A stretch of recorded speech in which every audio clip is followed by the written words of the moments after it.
Hello friends, welcome to the new episode of my channel. আমি অরিত্র। এখন এই ভিডিওর মধ্যে আমরা কিছু লেটেস্ট আপডেটস নিয়ে কথা বলবো। তো সব থেকে প্রথম আপডেটটা হচ্ছে থালাপতি বিজয় জননায়কনকে কেন্দ্র করে। তো এই ছবির মধ্যে ক্লাইম্যাক্সে একটা ফাইট সিকোয়েন্স থাকতে চলেছে, যেখানে থালাপতি বিজয় অ্যাসেম্বলির বাইরে হিউম্যানয়েডসদের সাথে ফাইট করবে। তো হিউম্যান ভার্সেস এআই এই কনসেপ্টটাকে অ্যাকশন সিকোয়েন্সের মাধ্যমে এইচ বিনোদ আর কি প্ল্যান করছেন।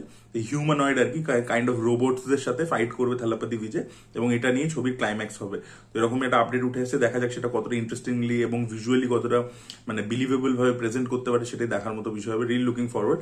এবং ভগবান কেসারি কাইন্ড অফ রিমেক বলা হচ্ছে ছবিটাকে। তো সেই ছবির মধ্যে এই ধরনের কনসেপ্ট কিভাবে সে ইন্ট্রোডিউস করে, সে ওয়ার্ল্ডটাকে বিলিভেবল বানায়, সেটাই দেখার মতো বিষয় হবে। এর পরবর্তী আপডেট হচ্ছে মার্কো 2 কে কেন্দ্র করতে। আপনাদেরকে কালকে একটা ভিডিওতে আপডেট দিয়েছিলাম যে প্রডিউসার এবং ডিরেক্টর মিলে লর্ড মার্কো বলে একটা টাইটেল রেজিস্টার করেছে। তো মার্কো 2 মাইট বি আসবে। তো এখন শোনা যাচ্ছে যে তারা রকিং স্টার ইয়াসের সাথে নাকি মেকার্সরা কথা বলছে, বিকজ উনি মুকুন্দন মার্কো 2 করবেন না, তিনি সেটা জানিয়ে দিয়েছেন। তো এবার শোনা যাচ্ছে মেকার্সরা রকিং স্টার ইয়াসকে অ্যাপ্রোচ করেছে, তার সাথে কথাবার্তা বলছে। এখন অব্দি কিছু ফাইনালাইজ হয়নি। তো দেখা যায় মার্কো একটা ব্র্যান্ড হয়ে গেছে, তো সেটার সাথে ইয়াস নিজেকে অ্যাসোসিয়েট করে নাকি, ইয়াস যেহেতু নিজেই একটা ব্র্যান্ড, তো সেখানে সে নিজের মতো ছবি করে। তো দেখা যাক সেটা আলটিমেটলি ফিউচার আমরা জানতে পারবো যে মার্কো 2 তে আমরা ইয়াসকে আলটিমেটলি দেখতে পাই কিনা, বাট মেকার্সরা অ্যাপ্রোচ করেছে। এর পরবর্তী আপডেট হচ্ছে ফৌজিকে কেন্দ্র করে। তো এই ছবির মধ্যে একটা ইম্পর্টেন্ট রোলের জন্য অভিষেক বচ্চনকে কনসিডার করছে মেকার্সরা। এখনো ফাইনালাইজ কিছু হয়ে যায়নি, বাট অভিষেক বচ্চনকে আন্ডার কনসিডারেশন রাখা হয়েছে। এর পরবর্তী আপডেটটা হচ্ছে প্রভাসকে নিয়ে। তো প্রভাসের রাজা সাহেব বলে যে ছবিটা, সেটা এখন শোনা যাচ্ছে যে মানে সংক্রান্তিতেও আসবে না, ইয়েস জানুয়ারি মাসেও আসবে না ছবিটা আবারও পোস্টপন্ড করতে চলেছে, এবং ছবিটা নাকি এপ্রিল মাসে যাবে, এরকম একটা আপডেট উঠে আসছে। তো দেখা যাক আর কি আলটিমেটলি এই ছবিটা এতবার পোস্টপন্ড হচ্ছে, জানি না ছবিটা যখন আলটিমেটলি রিলিজ করবে তখন আর কি কি ফেট হয় বক্স অফিসে, সেটাই দেখার মতো বিষয় হবে। এর পরবর্তীতে আমরা হইচই যে আপকামিং যে স্লেট, তারা 6টা সিরিজ অ্যানাউন্স করেছে। তো সেই সিরিজগুলো নিয়ে আমরা কথা বলবো। এগুলো ছোট ছোট টিজার টাইপের, গ্লিমস টাইপের ছেড়েছে, একটা যেরকম ওরা একটা কম্বাইন্ড ভিডিও ছাড়ে। এর মধ্যে ফেলুদা রয়্যাল বেঙ্গল রহস্য আছে, যেটা কমলেশ্বর মুখার্জি ডিরেক্ট করেছেন। তো এই গল্প নিয়ে তো অলরেডি সন্দীপ রায় ছবি বানিয়েছিল, তো সেটা নিয়েই হচ্ছে। কর্মা কোর্মা বলে একটা সিরিজ আছে, যাদের রীতাবরী চক্রবর্তী, সৈনী সরকার রয়েছে, ঋত্বিক চক্রবর্তী রয়েছে, প্রতিম ডিগুপ্ত এটা ডিরেক্ট করেছেন।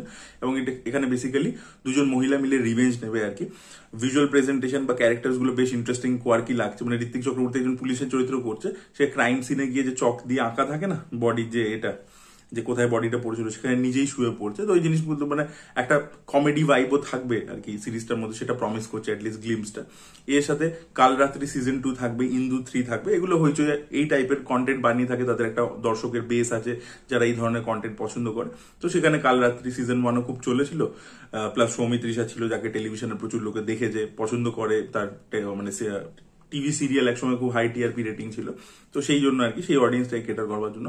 আর এছাড়া নিশির ডাক বলে একটা কাজ আসছে, যেটা একটা হরর কাজ হবে, যেখানে সুরঙ্গনা এবং সৃজা দত্ত রয়েছে, এবং এটা ডিরেক্ট করছে জয়দীপ মুখার্জি। তো দেখা যাক এই কাজটা কিরকম হয়। এটার মানে গ্লিমসটাও প্রমিসিং আছে, এটার হরর কন্টেন্ট হতে চলেছে। তো দেখা যাক জয়দীপ মুখার্জি কিরকম বানানে এটা। আর সব থেকে ইন্টারেস্টিং সিরিজ হচ্ছে অনুসন্ধান বলে, যেটা বেসিক্যালি একটা রিয়েল ইনসিডেন্টের উপর বেসড। আপনাদেরকে বলে রাখি, আমাদের এখানে মহিলাদের জেলে একটা দেখা গেছিল, আপনারা নিউজ পেপার আর্টিকেলও পেয়ে যাবেন, যে সেখানে যে মহিলারা তারা হঠাৎ করে প্রেগনেন্ট হয়ে যাচ্ছে, এবার সেখানে কোনো পুরুষ কেউ নেই, তো হঠাৎ করে মহিলারা প্রেগনেন্ট হয়ে যাচ্ছে। তো জেলের মধ্যে অ্যাকচুয়ালি একটা বেসিক্যালি র্যাকেট চলছিল, যেখানে এই মহিলাদেরকে প্রস্টিটিউশন সার্কেলে ব্যবহার করা হতো ইত্যাদি। তো সেইটা নিয়েই আর কি এই সিরিজটা হতে চলেছে, ওই রিয়েল ইনসিডেন্ট থেকে ইন্সপিরেশন নিয়ে। শুভশ্রী গাঙ্গুলি এখানে একজন জার্নালিস্টের চরিত্র করছে, এবার সে ওই জেলের মধ্যে যাচ্ছে, এবং এক দুটো শর্ট আমরা দেখতে পাই যেখানে শুভশ্রী জাস্ট তাকিয়ে রয়েছে। শুভশ্রী দেখছি মানে জাস্ট লুক, মানে ক্যামেরার দিকে তাকিয়ে রয়েছে। এই লুকেই মানে এই যে গৃহপ্রবেশ ছবিটা হলো, সেখানেও এরকম লুকটার খুব প্রশংসা হয়েছে, যেমন তাকিয়ে রয়েছে, জাস্ট কোনো ডায়লগ দিচ্ছে না, কিছু জাস্ট তাকিয়ে রয়েছে। সেটার মধ্যেই যে পারফরমেন্সটা ডেলিভার করছে, এখানে 2-3টে শট আছে এরকম জাস্ট তাকিয়ে রয়েছে। আর একটা তো শট খুবই ভালো, যেখানে ওকে ঝুলিয়ে দিয়েছে উপর থেকে, এবং ও একজনের মুখে মানে জেলারের মুখে থুতু দিচ্ছে। ওই শটটাও হেভি আর কি, মানে পারফরমেন্স লেভেল অন্য লেভেলের আর কি। তো অনুসন্ধানটা দেখার জন্য রিয়েলি লুকিং ফরওয়ার্ড। দেখা যাক, মানে সাবজেক্টটা খুবই ইন্টারেস্টিং, দেখা যাক সেটা এক্সিকিউশন কিরকম হয়, এক হাসিনা থির মতো করে জেলটাকে দেখাতে পারে কিনা, সেটাই দেখার মতো বিষয়। ভিডিও পরবর্তী আপডেট হচ্ছে ধনুষের আপকামিং ছবি ইডলি কড়াইকে কেন্দ্র করে। তো এই ছবির যে ট্রেলার, সেটা আসতে চলছে 20 সেপ্টেম্বর। এর পরবর্তী আপডেট হচ্ছে মৃণাল মুরলির যে রাইটার ছিল অরুণ অনিরুদ্ধন বলে, তো সেই একটা ছবি ডিরেক্ট করতে চলেছে, যে ছবির মধ্যে আমরা বাজিল জোসেফ, টবিনো থমাস এবং বিনীত শ্রীনিবাসন, এদের তিনজনকে একসাথে দেখতে পেতে চলেছে। এই ছবিটার শুটিং অক্টোবর এন্ড থেকে শুরু হয়ে। ভিডিওর এর পরবর্তী আপডেট হচ্ছে রজনীকান্ত এবং কমল হাসানের যে ছবিটা একসাথে হচ্ছে সেইটাকে নিয়ে।